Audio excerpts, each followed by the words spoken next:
The Oakland A's are rooted in Philadelphia? Really?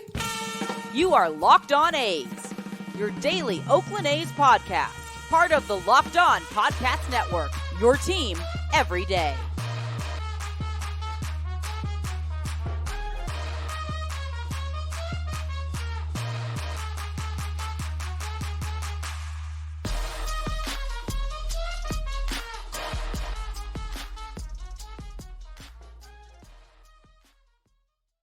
My, once bitten, twice shy, and another episode of Locked On A's, your daily Oakland Athletics podcast, all part of the Locked On Podcast Network. Of course, available free pretty much anywhere you can get a podcast and on YouTube as well.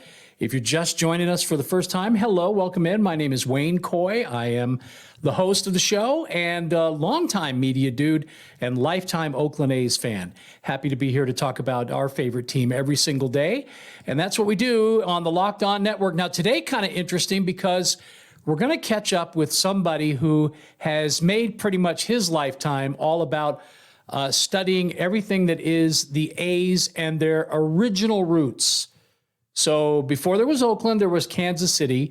And before KC, of course, was Philadelphia. And a rich, rich history. Friend since I was in junior high school. His name is Jeff Leader. And if you ever want to know anything at all about the Philadelphia A's, well, absolutely, Jeff is the guy to talk to. Today's episode brought to you by FanDuel. Don't forget, with FanDuel, you put in a bet right now of $5, you could win $150 in bonus bets. Check them out. It's FanDuel.com/lockedon, and all the details are there. Okay, Jeff's standing by, and I'm in a very dark room wearing some very dark clothes, but certainly had an opportunity to get into all things Philly A's with Jeff Leader. Well, every story's got its beginnings, and with the A's, the beginnings were in Philadelphia, and I don't know anybody who knows more about the beginnings of this organization and the Philadelphia Athletics than this guy here. How long have I known you, Jeff? We met when we were 13 years old, so doing the math. Yeah. It's been about a long time. Gray hair. Yeah, and we both grew up, of course, Oakland A's fans, but one of us took a real deep dive into the history, and you have. So tell me how the A's came to be. I'm still in the dark on a lot of this. Great. I'll try not to get too hardball nerdy on you here and keep it moving kind of quick. But in a nutshell, one of the first questions people ask is where'd the name come from, right? We all know what a Tiger is. We got an idea what a Dodger is. We know what a Giant is. What the heck's an Athletic? Okay. So there has been an athletics professional baseball franchise going back to 1871 and an amateur franchise going back to the 60s.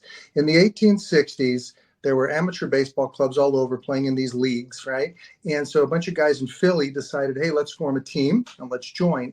A majority of the guys on that team were members of the Philadelphia Athletic Club, which was pretty much a social club with an athletic, sports, rowing and that sort of thing.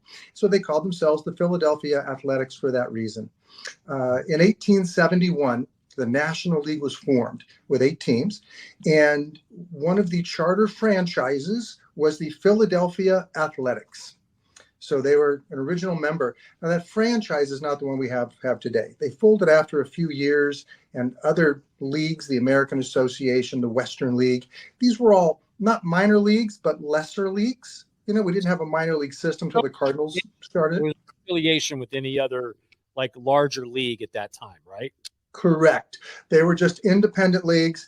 The major league, there was only one, the National League. They would watch these leagues and, they'd reach down and buy somebody. So you had relationships, but there was no farm team. It didn't exist, right? So the Cardinals started it and the Dodgers grew it really big. But what happened is the A's were in the Atlantic Association and then the Western League. And about 1900, some folks got together and said, National League, they're so dominant. There's room for another league. Let's go ahead and try this.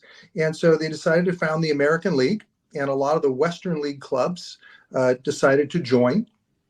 Connie Mack, the A's manager for 50 years, had been managing both in Pittsburgh and then Milwaukee in the Western League. So the Scheib family, Ben Scheib, was awarded the franchise for the American League in Philadelphia to start in 1901. Again, brand new league, going to challenge the National League. They reached out to Connie Mack and said, hey, come to Philly and manage this upstart team. He was a little hesitant, and they said, we'll give you an ownership percentage, kind of like the A's did with Billy Beane just about 100 years later. Billy Beane, yeah. Yeah, to get him to stay. You'll see a lot of the history repeating itself in the A's franchise, which is really kind of fun. So anyway, the A's started, and Connie Mack was their manager. They started in 1901. The A's didn't win the pennant in 1901. There was no World Series, but what they did have was a guy named Napoleon Lajoie. So the A's started in 01, and right before then, they wanted to get a star player. So they looked across town, and the Philadelphia Phillies' best player was a guy named Nap Lajoie. So the A's stole him. They signed him to a contract, paid him more. A lot of players jumped to the American League, but Lajoie was clearly the best. In 1901, at the end of the year, he had won the Triple Crown. Wow. Batting average, home runs. Yeah. So at the end of the first year, the Athletics franchise had the all-time career home run, batting average, right? RBI, single season, the whole shebang. They didn't win it, though, but Napoleon Lajoie didn't get his just due. It was said that he hit 422, which would still be the American League record if there wasn't a correction. Remember, Williams hit 406, Cobb hit 400 a couple times, but 422. This Topps card, 1960, shows Rogers Hornsby, and this celebrates Rogers Hornsby of the Cardinals, and if you can see that, hitting 424, which for years, decades, including throughout Nap Lajoie's life, was regarded as the major league record for batting average in a season. Sabre and some other great organizations got together 20 years ago and started going through all the old box scores. And they made corrections. Hack Wilson gained an RBI. He went from 190 to 191. We got a new record. They also found out that Hornsby got jobbed. He actually hit 426. Wow. And that is the single season major league record, National League, American League. It's held by the Philadelphia Athletics, Napoleon Lajoie. After 1 year, the Phillies decided, hey, we want him back. So they went and found a friendly judge, and they got a court order, which it was an injunction. Wait. I got to go back because you said Hornsby, but I think you meant Lajoie, right? I'm sorry. Thank you. Yeah, thank you. So well, they would love to have both, but the Phillies went and they got Lajoie back. Well, they tried to. They got an injunction in Philadelphia saying that Lajoie could not play in Philly unless he played for the Phillies. So Connie Mack and the American League said, look, we want to keep the guy. Lajoie ended up in a friendly deal, got traded to Cleveland where he was allowed to play. Now, whenever he came to Philly, he couldn't play in the games. When the A's played the Indians for that year, he couldn't play in them. He was barred from playing in Philly, right? But he could play the rest of the league, and eventually got resolved. He could, play against the A's. But years later, the Indians were known as the Cleveland Naps. And the reason for that, non-A's news, is because Napoleon Lajoie was such a popular player. Gotcha. He was the Cleveland Naps. 1902, the A's get it all together. They win the American League pennant. There was no World Series, but they won the American League pennant. They said, hey, National League, come on. National League refused to play them. They didn't want to give the upstart league a chance. First World Series in 03, Boston Pilgrims beat the Pittsburgh Pirates. National League was shamed. This junior league was the real deal. Right. Fast forward, the A's continue to move on. And in 1909, they built a really good team. So that when 1910 rolled around, they won the pennant, they made it to the World Series, and they defeated the Chicago Cubs.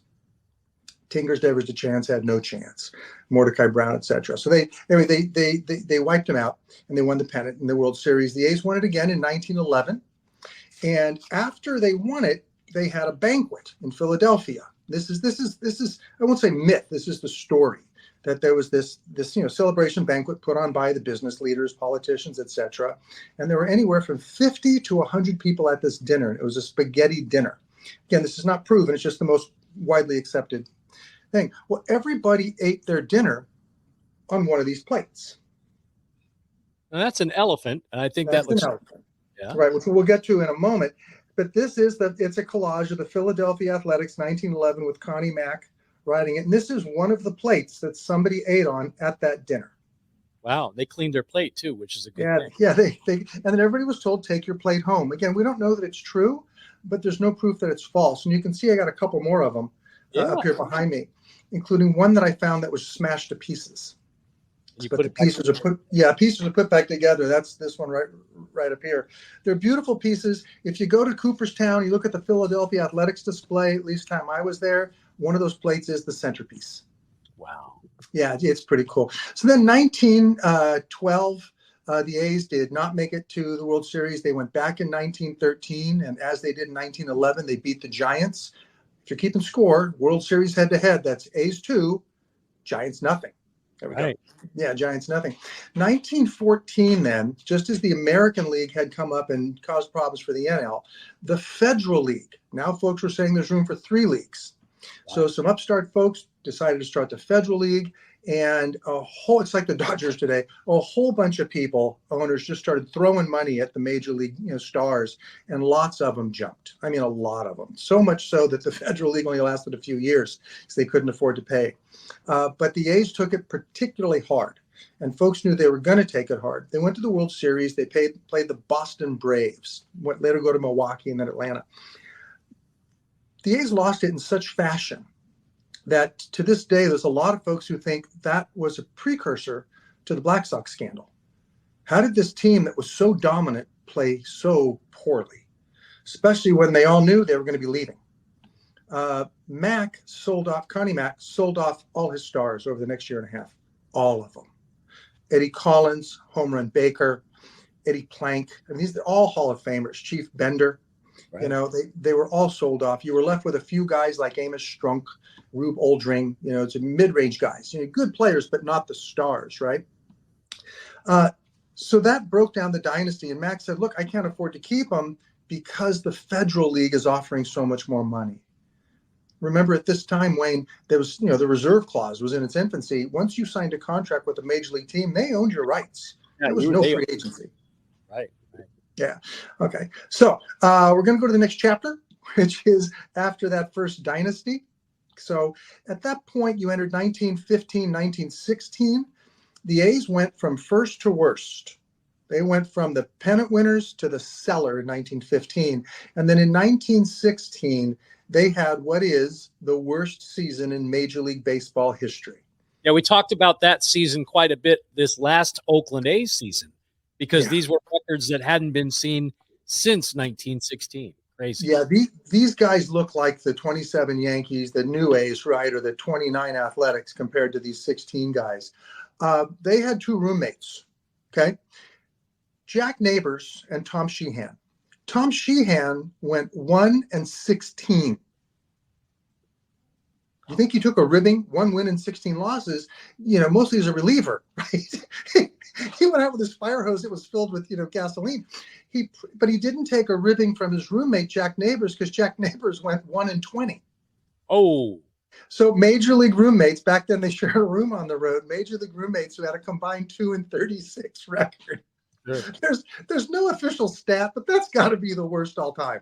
Yeah, and somewhere, Brian Kingman, we need to say, you've been vindicated after all these years. Yeah, right. 1-20. And the 1 win may have been his first game. I don't exactly recall. But there's a lot of just really funny stuff. But these guys were so bad, they were called the Pathetics. They lost, 20 games in a row. They had multiple 10-game losing streaks. Their third baseman, his name was Charlie Pick. Okay, like you could pick him. Good name for a third baseman, right? He led the league in one category, errors. He had 42. Yeah, he only played 1 season in the majors. There were multiple guys. The A's went through 50 players on their roster that year. Sounds like the 3 A's. I mean, it really does.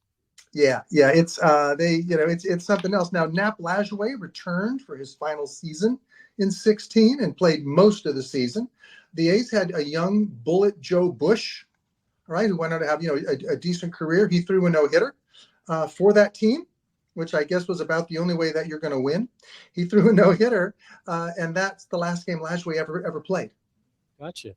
Yeah. So Knapp was with the A's, then went to Cleveland, and then came back and finished with the A's. Right. Yeah, and he came back kind of as a favorite of Mack, because what happened is Mack reached out to a bunch of players.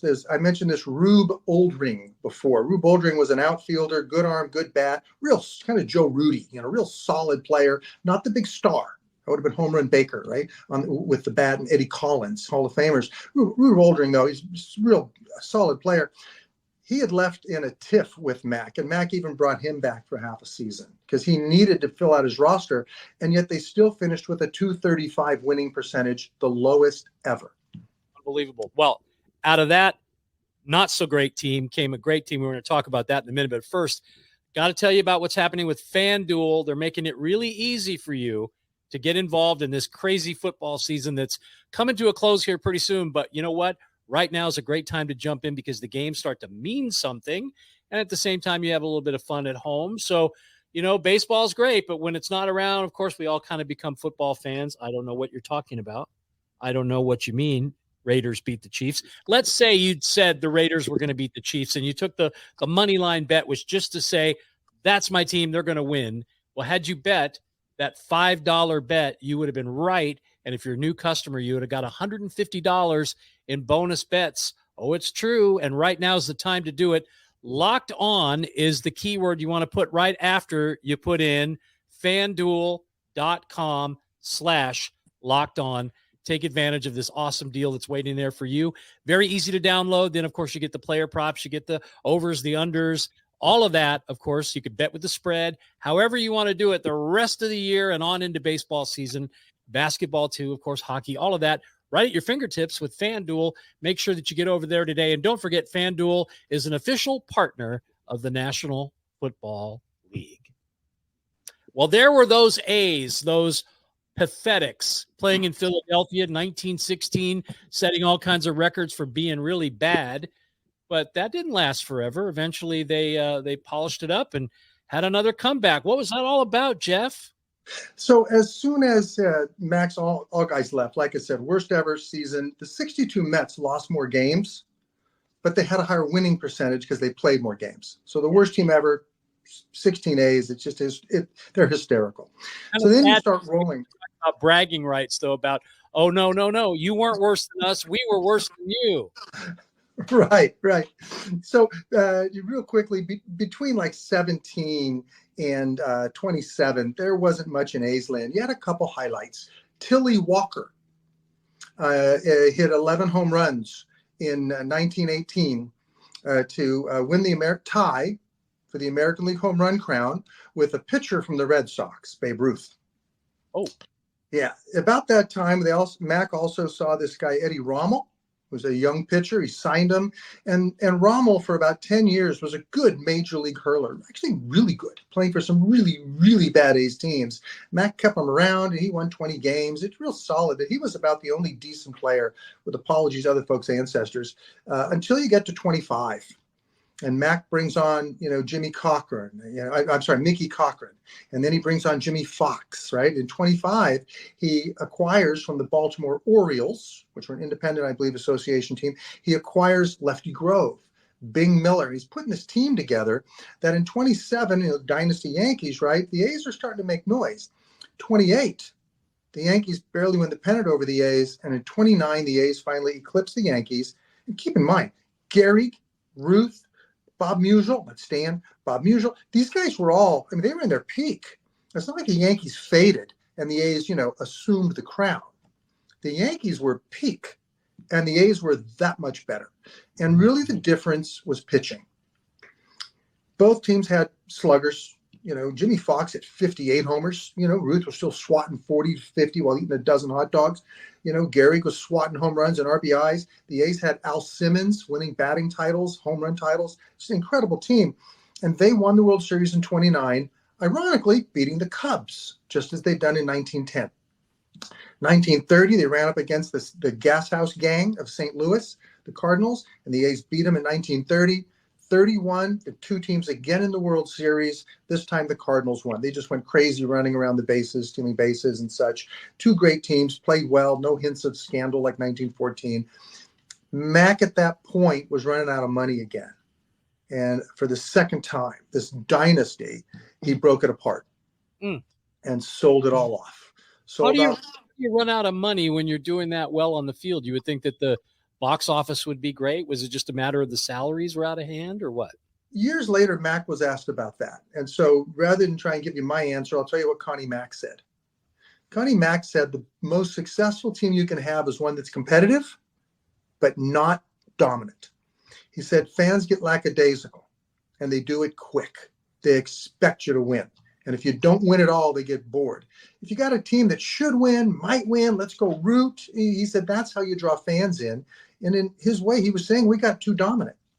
Now, think of what you want from that. They were splitting the city with Philadelphia. The Phillies were the longer team, but they were the junior team because the A's had the more wonderful history. Phillies didn't win their first World Series until with the 80s, right? They won the pennant in 50. They'd won it years earlier.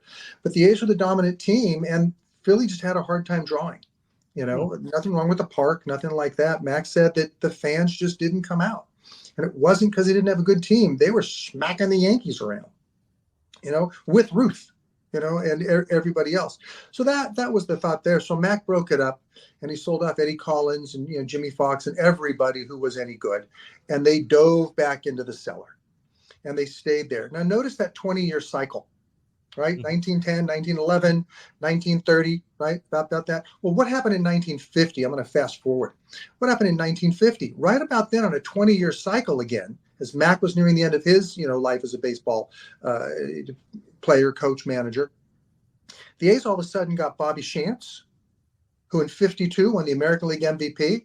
All right, didn't have a Cy Young, won the American League MVP. They had Gus Zernial, who in 52 won the home run crown. They had Elmer Velo, who won a batting title. And look at this. You got the pitcher winning the MVP, you got the home run guy, you got the batting average guy. They didn't quite get over the hump. The Yankees were just too dominant. Connie Mack lost control of the team, both mentally, emotionally. He checked out. They handed it over to Jimmy Dykes right before that. And then the Mack family sold the team to the Johnsons, who moved it off to Kansas City. And that team also just never quite made it. But they were building it again on that 20-year cycle. And the reason I mention that is then you get to 20 years after that, and where are we, Wayne? 1970. Yeah. Right, 1970. Not exactly 20 years. We had a little blip around 81, but not that successful. But if you take a blip from 1970, you get to 1990, it's the 88, 89, 90 A's. Sure. Every 20 years, we seem to have something special. Okay, so by that rationale, we'll see you in 2032? Is that what you're saying? I'm already buying my tickets, baby. Okay. Well, I don't know. How did it happen that you became such a student of athletics history? What drove you to dig into all of this? Because it's fascinating to me. Yeah, I agree. It's fascinating. I was about 11 years old, 12 years old. I checked out the book, The Georgia Peach, about Ty Cobb. Everybody thinks Detroit Tigers. I checked it out from the library. I got sick, so I was home for like 3 days. I wasn't faking. It's more than a few times. And I read The Georgia Peach. In that book, Ty Cobb talks a lot about playing the A's, Connie Mack and that stuff. Of course, I was an A's fan, right? Growing up in San Leandro near Oakland. And that hooked me in. That introduced me to the Philadelphia A's history. And one of the first people I read about was Rube Waddell. Waddell, I didn't mention too much, but he was the dominant pitcher in 1905, when the A's won. Actually, we skipped over that. The A's won the pennant in 05. And in fact, I made a mistake earlier. I said the A's, they won the pennant in 02 and 5. They won the pennant in 05. They went to the World Series and they lost to the Giants. So I apologize. It's 2-1 was the score. In 89, we made it 3-1. But Rube Waddell had the brain of a 5-year-old, by all accounts. He was an Adonis. He held the American League strikeout record, until like Nolan Ryan broke it. Waddell was just a dominant figure, but the stories of him are legendary. He was pitching one time, and an ambulance and fire truck drove by outside the stadium. He ran off the mound to go chase him. True story. Yeah, they were playing in a city one time, and then they went to the train to leave. They couldn't find Waddell, so Mack sent a couple players to go find him. They heard there was a circus that had just left town. Sure enough, he joined the circus. He was like feeding the animals. Wow. But he was a dominant athletic. He played for the A's and the St. Louis Browns he finished up with. It was a sad sack franchise. The reason I bring that up is Waddell hurt his shoulder right before the 05 series. A lot of people think it wasn't hurt. Yeah. They think it was paid off. That was my next question for you, is now that you have the hindsight, you can look back, do you think that that they tanked to lose that World Series? It wouldn't be it would have been Waddell. And the reason that that's so important is he was such a dominant force. Christy Mathewson, who was the Giants ace, threw 3 shutouts in that World Series. Obviously won them all. All right. The reason that's so relevant is Waddell was every bit the pitcher Mathewson was. Waddell went down. Now, it's a double dose of irony here, because when the A's were formed in 1901 and Mack and company, Scheib, went out and got Nap Lajoie from the Phillies, they also got Christy Mathewson to sign a contract to jump from the Giants to play for the A's. Wow. Unfortunately, Mathewson told his mother. And his mother, this is well documented, his mother said, Christy, you already have a contract, you honor it. And he said, okay, Mom. Gotta listen to Mama. Yeah. So years later, we finally got even on Mother's Day when we saw a perfect game tossed. By Dallas Braden. Yeah. Until then, Mother's Day was painful for the A's. So, all right. For you. You promise us you'll come back and give us some more, because I know there's stories about how Babe Ruth almost played for the A's or had an opportunity to do that. And I know you got a million stories, and we could fill up probably 5 or 6 episodes. Would you do that for us? I would love to. And remind me, I want to tell you about Rube Waddell's roommate's contract. Funniest clause ever in a contract. Okay. Well, we've got to leave you hanging with that, of course. That's it. Thank you. His name's Jeff, expert on all things Philadelphia A's, and as he says, they're useless baseball trivia specialist. Don't forget now, this is important, Locked On Sports with the very first 24/7 streaming sports network. Get your baseball, football, basketball, hockey, all of that.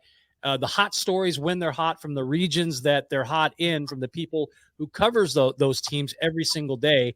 You get that at Locked On Sports today. Make sure you check it out. In fact, at the end of this episode, we're just going to go ahead and send you over there. In the meantime, hope Christmas was good for you. Remember, we're getting back to our countdown of the best, the greatest A's that ever played in Oakland, and that's coming up in our next episode. But for today, that's it. Again, we want to thank Jeff for all of his knowledge, and thank you for being around for another episode. Until we get together next time, I'm Wayne Coy, and you keep on swinging.